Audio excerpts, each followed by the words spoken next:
In 1986 and in 1987, we were working on another cave system in the area. One of the guys that worked for me during that period told me as we were driving by one evening, he said, there's an entrance here that you really need to look at. We walked the 2 kilometers into the main entrance, and it was late afternoon, and I put on a mask and fins and had a single dive light with me and snorkeled back into the entrance of this great cave system.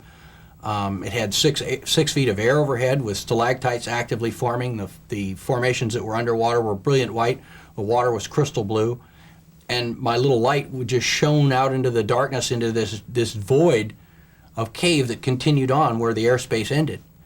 And so immediately I went back to the rest of my team and I said, you know, guess what we're doing tomorrow?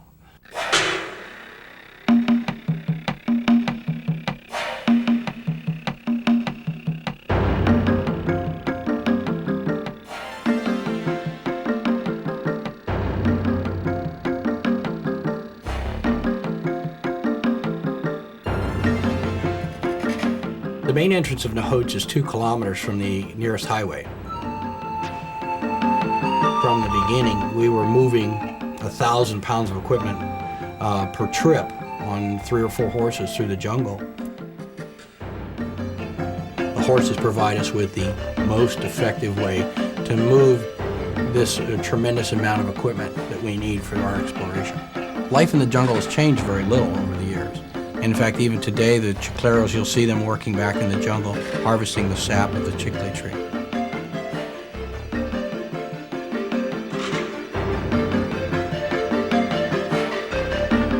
Moving this equipment and having the responsibility of it is the Sherpa's job. And they have become so incredibly proficient at it that over the years we have had little or no breakage of any equipment. They're the people that make our projects possible.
The most important thing to keep in mind is the safety of the team. And so the logistics of the team and all of the equipment and all of the base camps and everything that we're doing allows us to focus on keeping the divers safe.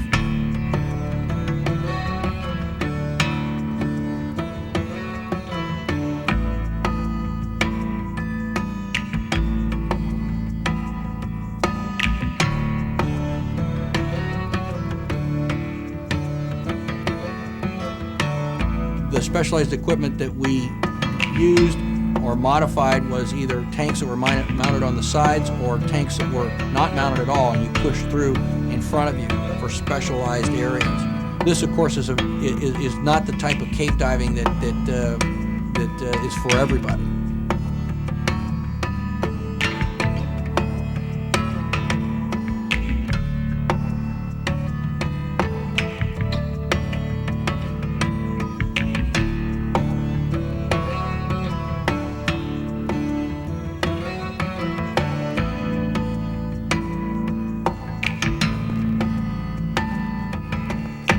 because of the dimension of the cave and the different entrances and the size of the cave now, that we have to split the team into different regions.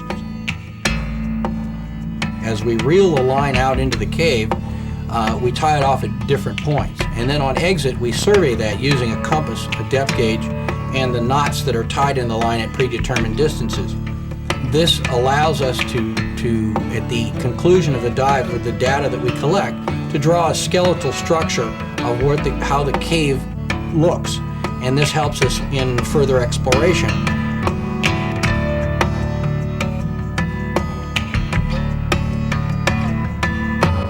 When you look at the planet that we live on, there really aren't that many places left on the planet that you can go where no one's ever seen and no one's ever been.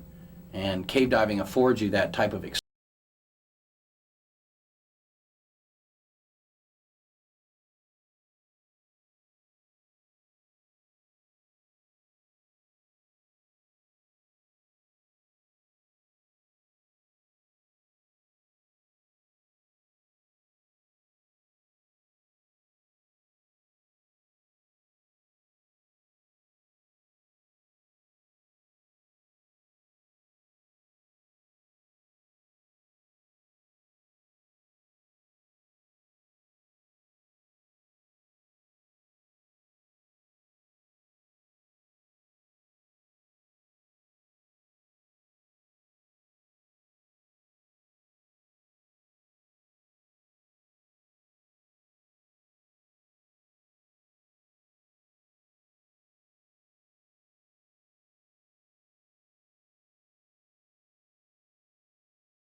construct a village back in the jungle at one of the remote entrances. We selected the farthest entrance from the highway that was physically connected to the Nohoch system, and we began by constructing a general sort of bunkhouse type building with a workshop at the end.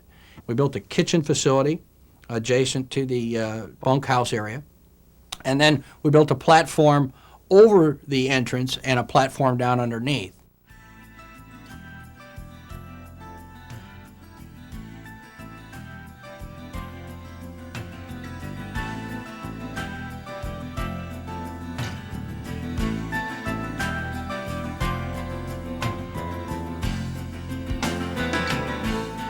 Farpoint Station represented a tremendous effort on our part and involved an investment of time and money that we hadn't expended in the past. But the net result of the construction and the energy that we put into Farpoint Station and the dives that were made from there yielded a whole new area of the cave which has tremendous potential for us in the future. We were able to put a tremendous amount of pressure on the north end of the system. We found the new way on because we were able to spend enough time up there.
Just when you think you've got everything figured out in the cave, when you think that you understand the nature of a cave system, something will come along and just blow your mind. We found an area in the cave 2 years ago called the Abyss. Through 500 feet of major restriction, swimming through passages that are just the size of a diver, and coming across a vertical shaft that drops from 10 feet in depth all the way to 240 feet straight down, was just an absolute incredible experience.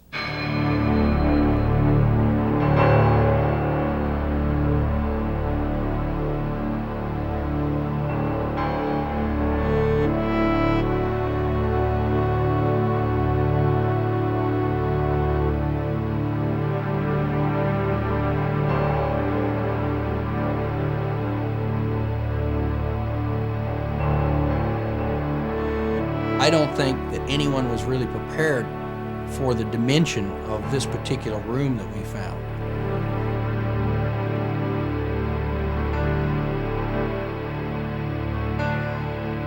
The Abyss is probably one of the single greatest vertical reliefs in a cave that you'll ever see.